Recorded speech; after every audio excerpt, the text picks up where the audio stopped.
Greetings, ladies and gentlemen. I'm Richard Neal, and I've just seen the remake of Flatliners. Yeah.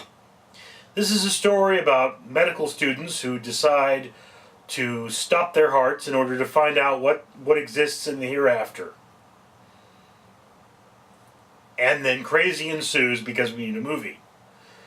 As opposed to the original R-rated Flatliners, the new PG-13 Flatliners features more female characters, a more diverse cast, and an even sillier plot. Apparently, in this particular condition, if you kill someone and bring them back to life, you give them better memory and greater scholastic skills, which is the reason why everybody is killing themselves and bringing them back to life in this movie. Problem is that there's a, can't describe it, that is causing problems for them. It's really is that weird. It's one of those things. In the original movie, someone who you had wronged in life sort of comes back to haunt you. In this one, something that you're not... No, I don't want to spoil it, but let's just say your past comes back to haunt you and kind of car.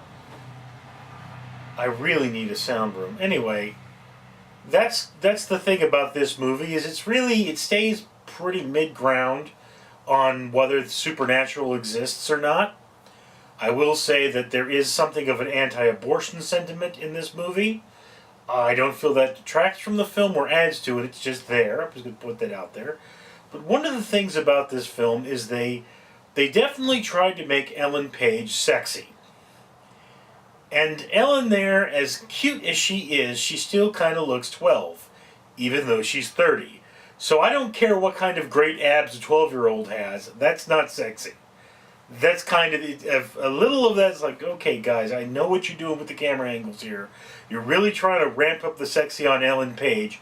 You got two other girls that look a lot more developed at this point.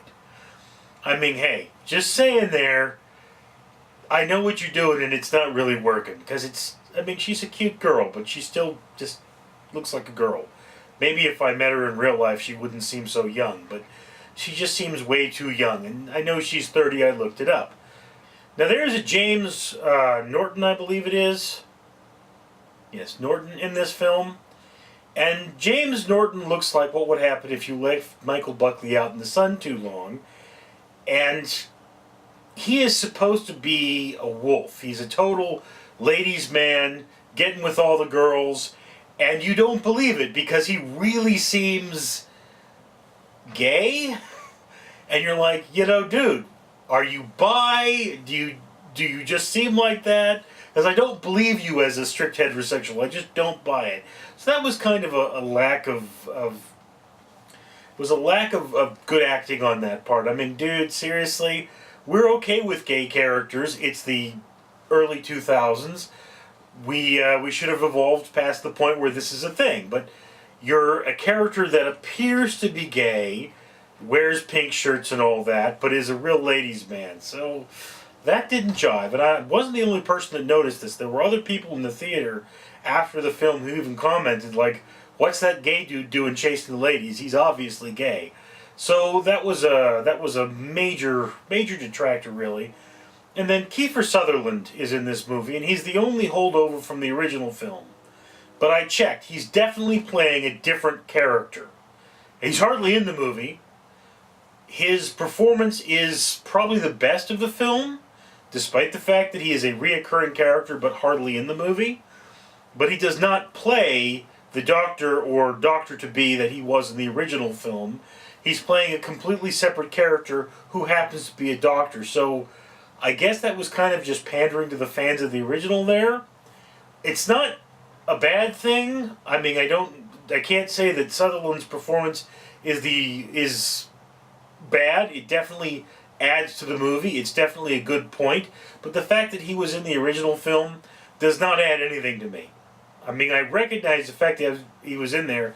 I think somebody mistook him for Kevin Bacon that I was with, but there we have it. Now here's the thing. This is a R-rated movie that was turned into a PG-13 movie. And I dislike that by nature. This sours it to me. If I looked at this movie standing alone, I'd probably think it was a very good film. But there is that whole we're sissifying everything nowadays, and I don't care for that. Now again, the cinematography in this film is excellent. It is a high energy film. It is definitely a watch. I would put it in the B to B minus range in terms of if you want to give me a letter grade. I definitely say Flatliners is a watch. It is a good movie. It is not a great horror movie. If you're going to this hoping to see a horror movie, it's kind of a horror movie. It is less of a horror movie than Jurassic Park, if that gives you any quantifications. Anyway, that's my opinion. I'd love to hear yours down in the comments below. I'm Richard Neal.